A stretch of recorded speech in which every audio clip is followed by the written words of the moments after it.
Les ronds rouges fond blanc donc ñoom ñooy les panneaux d'interdiction. Interdiction mooy lépp loo xam ne tere nañ ko ci kaw tëli bi. Code de la route mu ne la su ma la teree dara bu demee ba jeex dama lay jëlal même panneau bi ma la teree woon defal la ko noir et blanc baareel la ko pour xamal ne fi ma la li ma la doon tere fii la jeexee. Code de la route mu ne la aussi les interdictions en général ce sont des panneaux de position donc boo dajee ak panneau d'interdiction automatiquement foofu lay commencer panneau rond rouge fond blanc moom mooy interdit circulation interdit à tous les véhicules dans les deux sens donc moom interdiction yëpp presque ce sont tous des formes rond ak fond blanc bordure rouge. Donc fii ñu ne la signaux sonore interdit bu ñu la nee signaux sonore interdit automatiquement fi nga ko jotee da ngay arrêté klaxonné su doon da ngaa taal musique nga arrêté ko bu dee da ngeen a nekkoon ci oto di ruube ngeen arrêté ko. Bu ngeen ko rombee da ngeen tegal fin de signaux sonore interdit nga continuer def li ngay def mais à chaque fois boo gisee signaux sonore interdit da ngay ralentir mun na nekk hôpital moo nekk ci côté bi wala quelque chose loo xam ne dañu fay interdit ay signaux sonores. Les panneaux d'interdiction aussi moo ñëwaat fii circulation interdit à tous les véhicules dans les deux sens mooy distance bi oto waru fee dugg waru fi génne kon soo ñëwee fii ngay yem donc oto waru fee mënu fi duggee mënu fi génnee. lu ñuy tere ku jàdd à gauche fii mënoo jàdd gis nga te obligé dem tout droit wala nga jàdd à droite donc une circulation interdiction de tourner à gauche à l'intersection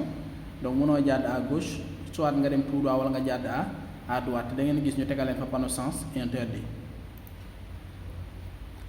Interdiction de tourner à droite signaux sonore interdit mooy bi ma leen doon expliquer léegi mais bu ñu jëlee interdiction dugal ko ci benn carré mooy zone boobu yëpp li ñuy tere ko fa daw par exemple lu ëpp 30 km par heure zone boobu yëpp li ñuy tere ko fa daw lu ëpp 30 km par heure donc day nekk ci biir carré ñu jël vitesse bi dugal ko ci biir bu jeexee ñu wax la fin de zone. Interdiction de faire demi-tour sur la route suivie jusqu'à la prochaine intersection incluse donc dañuy tere ko def demi-tour ci kaw télé bi moom lañ la bindal fii dañuy tere ko def demi-tour ci kaw télé bi mooy mënoo wàññeeku fii ci kaw télé bi il faut nga dem fi ba prochaine intersection pour nga mën a def sa demi-tour.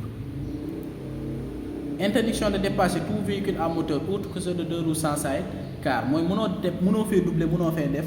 dara moom la ñuy wax interdiction de dépasser lii ça concerne tout le monde.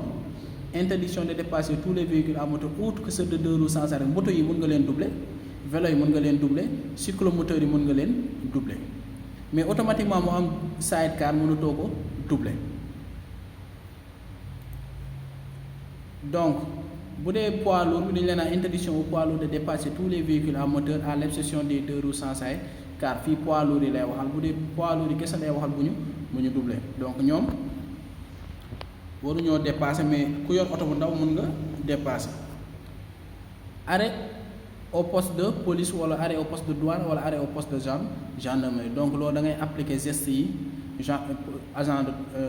de terrain bi di def wala genre yooyu donc gestes yi loolu aussi cours à part la di ngeen comprendre ban geste le policier war a def ak yooyu nag pour ngeen mën a jàll ou pas.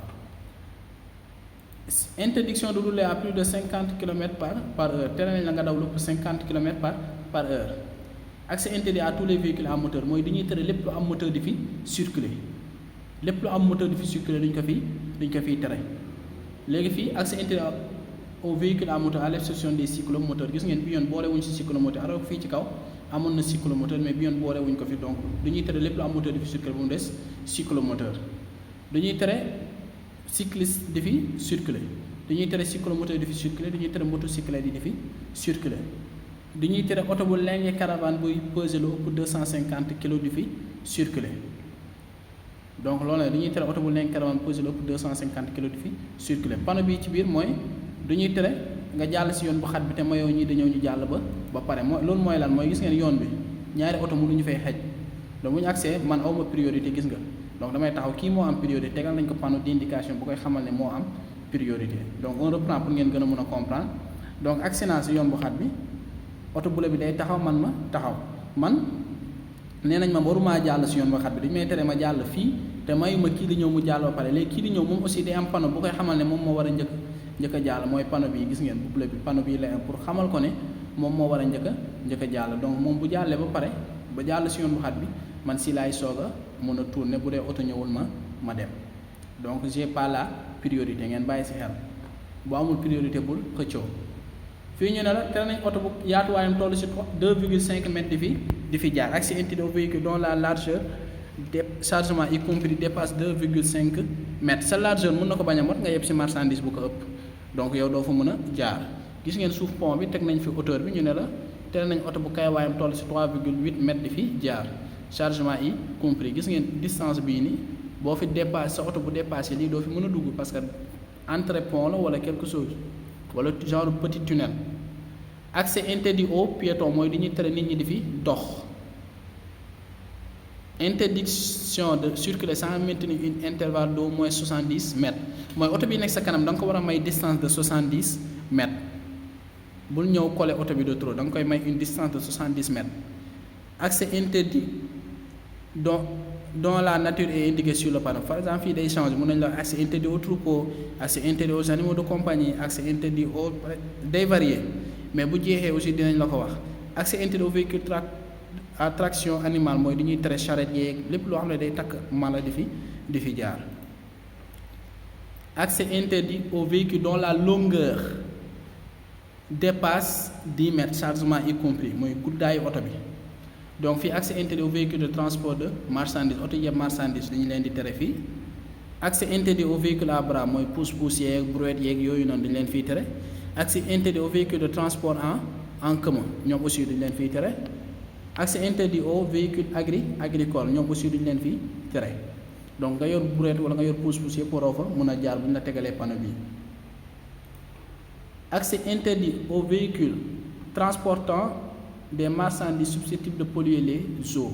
mooy auto douche yeeg manque yeeg yooyu noonu ñoom duñu leen fiy tere. accès interdit aux véhicules pesant plus de 2 tonnes mooy auto buy peser 2 tonnes ci kaw essieu duñu leen fi tere. essieu mooy fi ngay yéeg mooy fi camion di yéeg pour ñu peser leen. donc yoon bi aussi dañ fiy tere oto buy peser 7,5 tonnes mooy ci yoon bi ngeen gis ni en image donc yoon boobu mënoo fa jaar bu dee sa oto day peser plus pour 7,5 tonnes. fii ñu ne la accès interdit aux véhicules transportant des marchandises explosives ou facilement inflammables mooy lépp loo xam ne day yeb lu mën a tàkk wala lu gaaw exploser di fi jaar. accès interdit aux véhicules transportant des marchandises dangereux ou loo xam ne dañ ko signalé comme lu dangereux donc mënoo fee jaar. donc bu ñu la joxee benn poids wala jox la benn distance respecté ko parce que bul ne oh 2 man pesé naa 2,1 tonnes mën naa dem wala genre non donc bul ko essayer parce que parfois toujours lépp lu ñu teg day fekk ñu calculer force bu muy àttan ak yooyu noonu. donc bu jeexee duñ lay tegal panneau par exemple fin d'interdiction des signaux sonores. fin d'interdiction aux poids lourds de dépasser tous les véhicules à moteur autres que ceux de 2 roues sans sidecar noir blanc lay doon. fin d'interdiction de dépasser tout véhicule à moteur autre que ceux de 2 roues sans sidecar. léegi bu ñu la tegalee panneau bii nii fond blanc bi sans symbole ci biir dañu leen naan lépp lu ñu la jot a tere ci ginnaaw te ñu imposer ko au véhicule en mouvement fii la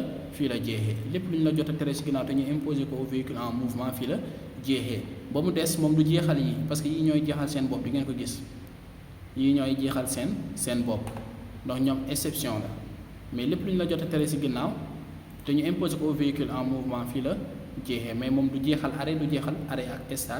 stationnement donc voilà c'est ça loolu moo nekkoon les interdictions. donc interdiction je rappelle mooy lépp loo xam ne rond rouge le fond blanc mooy interdiction donc code de la route mu ne la su ma la joxee interdiction ba interdiction bi jeex dama lay tegalaatal même interdiction boobu noonu defal la ko en noir et blanc barré la mais su ma la tegalee panneau bi nga xam ne lépp lu ma la jot a tere ci ginnaaw te ma imposé ko véhicule en mouvement yi fii la jeexee ba mu des tere naa ko fi gaari wala tere naa ko fi taxaw ku fi gaari ñoom ñooy jeexal seen bopp. donc c'était tout pour les interdictions yéen a koy fexe maîtriser def ko seen bopp bu ngeen amee ay questions aussi ngeen poser ko.